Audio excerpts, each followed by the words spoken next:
Nerd Reactor, roll out. What's up, everybody? John here, and it's time to talk about Transformers Rise of the Beasts, and this is the latest in the Transformers franchise. It's the sequel to Bumblebee, and Bumblebee acted as a soft reboot of the Michael Bay Transformers films because there's like different timelines. In Bumblebee, Optimus Prime arrives earlier in the 80s, and you also have a really cool sequence where they're fighting on Cybertron and they have their G1 look. So with this soft reboot with Bumblebee, Optimus Prime, G1 look, and you have characters like RC in it, and then Soundwave and Shockwave, their voices just captured the cartoon. So I was like excited for that. So with this one, Rise of the Beasts, you have the Maximals, which are like animals, robots that can transform to animals and vice versa. And then you have Terrorcons as the new baddies, and the leader of the Terrorcons is Scourge. This one is set in the 90s, and the first act, it's set in New York, and then you have the character of Noah, Anthony Ramos, and this character used to be in the military, and now he's just trying to take care of his family, especially his brother, and just things aren't going well for him. And so my thoughts on this is that I really enjoyed this Transformers Rise of the Beast. It's just epic in scope. But yeah, as a Transformers fan, like I am super excited about this, just seeing the Autobots back and all of that, and just the action and the way the action scenes are choreographed and done and shot. So none of this shaky cam and none of this where what is going on? It's like limbs flying around and too much focus on the humans, so that when the Transformers are in the background, it looks blurry because you're focused on the humans running away from the Transformers fighting each other. So this one, it really just show you like this is it. This is the focal point when it's focused on a Transformer, a Maximal. Like you really get to see them do their thing. And then you also, the human stuff is still there too. Like in a perfect Transformers movie, I would still like to see more of the Autobots being the focal point, because this one, the humans are still the focal point, and they're like carrying the movie. They have important things to do, but I think like in terms of the human story with this compared to the others, I actually like this one more. I actually like the characters and just what they're dealing with, especially with the character of Noah. So I feel for him on his side, and his story actually parallels Optimus Prime, the leader of the Autobots. And so there's a lot to talk about with this movie. So I guess the first thing I want to talk about is just let's go down the list of Autobots. And first and foremost, Optimus Prime. He's got his G1 inspired look, and he's like the flat nosed truck in vehicle form. And as a robot, he still looks cool, just like his G1 counterpart, but just with more machinery, more like parts inside. And the mask is still there, but the face, like I'm okay with the face because I like that they're paying homage to Peter Cullen, and so he's got the mustache, and it's just cool to see like his story. Like he actually has an arc in this, because in this one he doesn't really trust the humans yet. That parallels the storyline with Noah, where Noah doesn't trust the Transformers, the Autobots, because he just wants to help himself out, help his family out. Like, who are these people? And so there's like this clash between Noah and Optimus Prime. And so part of me enjoys that there's a parallel with the story. So that gives Optimus Prime more to do, more story. But then I also was not a fan of just Noah just talking back to Optimus Prime and just dissing him. Like one example would be, why should we listen to you, Optimus Prime? You failed to protect Cybertron. So I'm like, damn, that is a diss.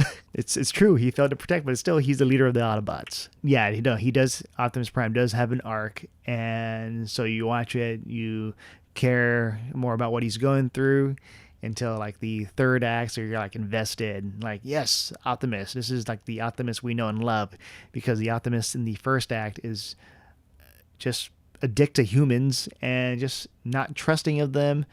And you're like, this is Optimus Prime? Yeah, he's like, he really does not like people. So it's just a far cry from like the Michael Bay film, where Optimus is like talking to him about how he loves humans and freedom is the right for all sentient beings.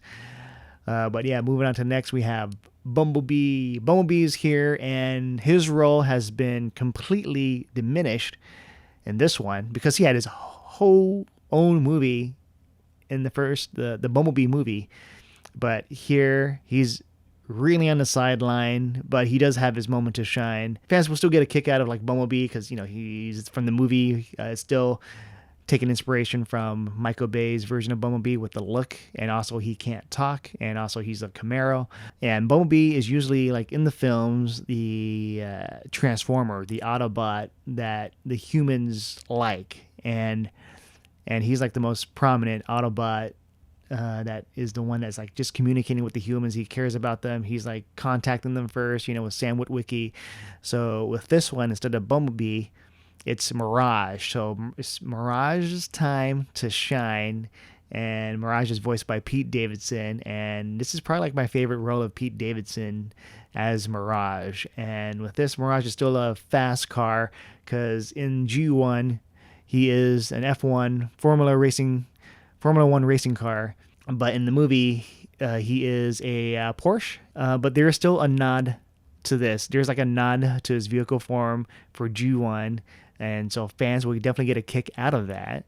And with this Mirage, he's just fun and just really acting like a human robot. And he just really wants to get into that culture of just being friends with Noah because he meets Noah, and he wants to help Noah, and he believes Mirage is the type to believe in humans, and he's the type that really wants Optimus Prime to just chill and just have fun and just live a little. But yeah, Mirage I think is really cool, especially with his different powers. If you've seen the trailer, he has the illusions, the holograms of the other cars, and it's a really cool effect, and it's just a lot of fun just seeing that in action. RC, she can transform into a motorcycle, and she's one of my favorite Autobots, and I'm happy to see that she's here, and she gets a lot of time to shine, just being kick-ass. So she's definitely there. Just with the Autobots, like there's the four main ones that you see during the introduction. There are other Autobots introduced later, but yeah, those four, they get their time to shine. But Optimus Prime and Mirage, they get more of the focal point, more screen time. And then later on, you get to meet other Autobots, including Wheeljack and Stratosphere. And so Stratosphere, Lord of the Sky. So it's cool to see an Autobot that's huge, that can fly, and he's a cargo plane, so that means he can carry other Autobots. So I love just seeing giant Autobots being able to transport other Autobots. And with Wheeljack, I think this might be like the most controversial design and just personality for Wheeljack, if you're a fan of Wheeljack. Because if you're not a fan of Wheeljack, you watch the character, he's going to be a funny character that speaks Spanish, and he's a Volkswagen. And so just for the people that aren't familiar, they're gonna be just having fun with what the character and the story with that. But if you're a Wheeljack fan, yeah, because Wheeljack, he's a sports car for G1, and he's got the mask, and he's got the cool wings and all that. He just looks cool. But with this one, Wheeljack, he looks nerdy. He's got the glasses. And yeah, so they really made him more of the comic relief. So I feel like this one's going to be mixed between the reaction. So some people are going to like Wheeljack, but then some are not going to like Wheeljack. And then let's talk about the Maximals. The Maximals, you have Optimus Primal, you have Air Razor, you have Cheetor, Rhinox. And with this one, Optimus Primal, he gets his screen time because he's the leader of the Maximals, and Air Razor, she's kind of like the bridge between the Autobots and the Maximals, and so she's voiced by Michelle Yeoh. So yeah, she's gonna have a lot of screen time too. I think this almost as the same as Optimus Prime, or maybe even more. And so she's a very pivotal character in this, and she just helps out with the Autobots and the humans to make sure like things are well with them and the Maximals. And as for the other Maximals, Cheetor and Rhinox, they're there. They don't get big parts, so they're just kind of like supporting characters. And so if you're a fan of Cheetor and Rhinox, hopefully this movie is a success, so that when a lot of people buy tickets, or this is a huge box office success. Hopefully they'll make a sequel or a spinoff of Beast Wars, and then we'll get more of Cheetor and Rhinox.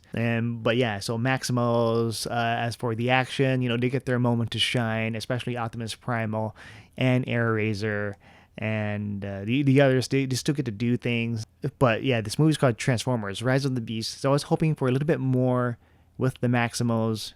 But this is still a movie that has so many characters. So the focus will be on the Autobots, and then the Terracons trying to do their thing, and the human story with Noah. And now, let's talk about the Terracons with Scourge and the rest. So, they are deadly and menacing, and it's pretty cool to just see them for the bit part that the supporting Terracons have, but Scourge is the main one, and Scourge is powerful, and he's deadly, and he likes to collect just logos, like from enemies he's defeated. So if he defeats an Autobot, he'll rip off the Autobot logo from the Autobot and place it on himself. So it's like his own marker. Like these are how many robots, enemies I've defeated. But yeah, Scourge, I liked him in this one. He's like super deadly. His voice is cool. And if you're a fan of the Transformers animated movie, it's cool to see Scourge here. And in the animated movie, Scourge is a servant of Unicron,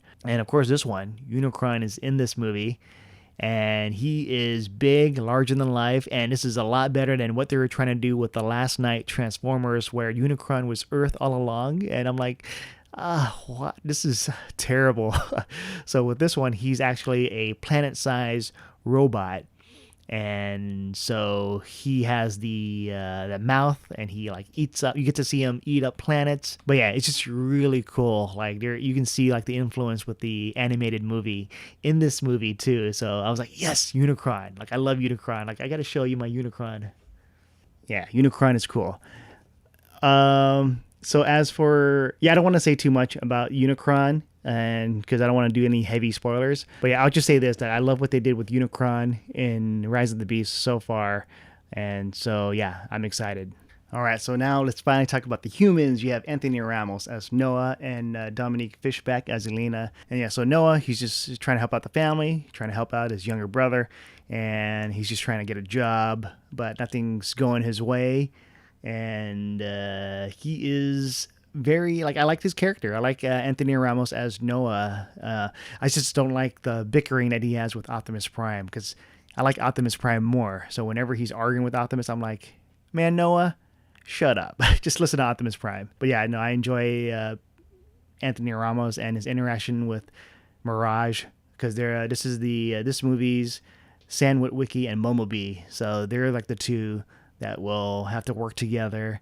And so I care about like his arc and just his relationship with Mirage, and I enjoy like the stuff with him and his little brother. So I think like this is probably like one of my favorite human stories that they've introduced in these movies. And then I think with Dominique Fishback as Elena, I think she is the weakest link in this movie in terms of performance, and I think it's just.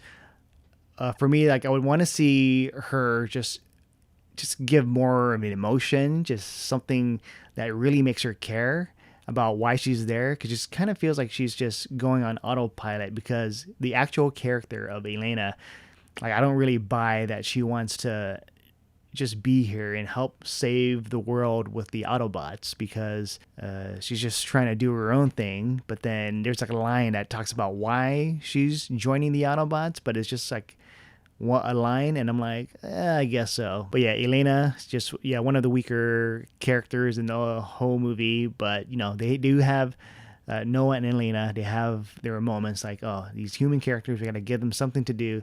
And I do like that how they have something important, like each of them, that helps with the story. So that's just cool on how they did that. But yeah, just the way Elena is written, and Dominique Fishback as her, it could have been stronger. And another thing that I liked is the end credits scenes. The end credits scenes, this is it, guys. This got me super excited and surprised. I'm not going to say anything what it is, but I'm like, no way. They're going to do this. They're going to do this. So I'm excited, and I can't wait for the future of the franchise. And of course, this is directed by Stephen Caple Jr., and he's a big fan of just 90s hip hop. And since this movie is taking place in the 90s, especially you have New York as a background, and so this movie has a lot of just 90s hip hop music and references.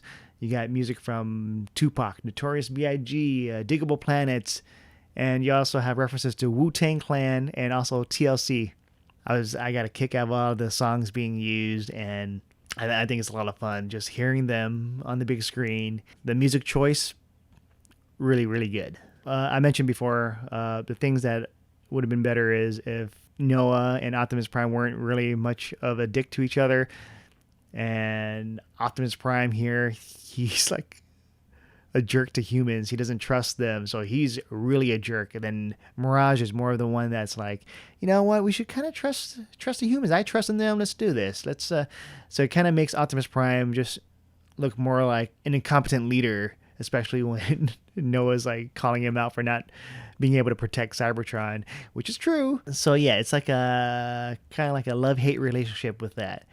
And also, of course, I would rather have the movie just focus more on Optimus Prime and then have him have the parallel story with Noah.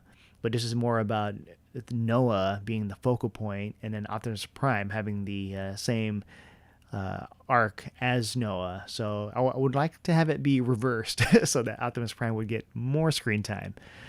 And I think I would like to see more screen time with the Maximals, but I think there's like the stories that they're trying to do, so they don't want to overcrowd it too much, especially with the Autobots, Terracons, and Unicron. So Maximals, they have enough to let us know what's happening to them. And also, yeah, the Maximals, the storyline, it's different from Beast Wars, but maybe they're going to explain things if there's like another movie. But yeah, there's just enough information to let you know, like, this is where the Maximals came from, and this is this is where they're at now. So maybe something else is going to happen. But yeah, I wish there was more Maximals, time with the Maximals talking and dealing with their time on Earth and what they're doing there. And of course, I personally would like to see Rat Trap, because Rat Trap is one of my favorite characters. He's kind of like the Rocket Raccoon of the Maximals. So overall, I really enjoyed this movie. Transformers: Rise of the Beast is like an homage and a love letter to Beast Wars, to the 80s animated movie, and to 90s hip hop music.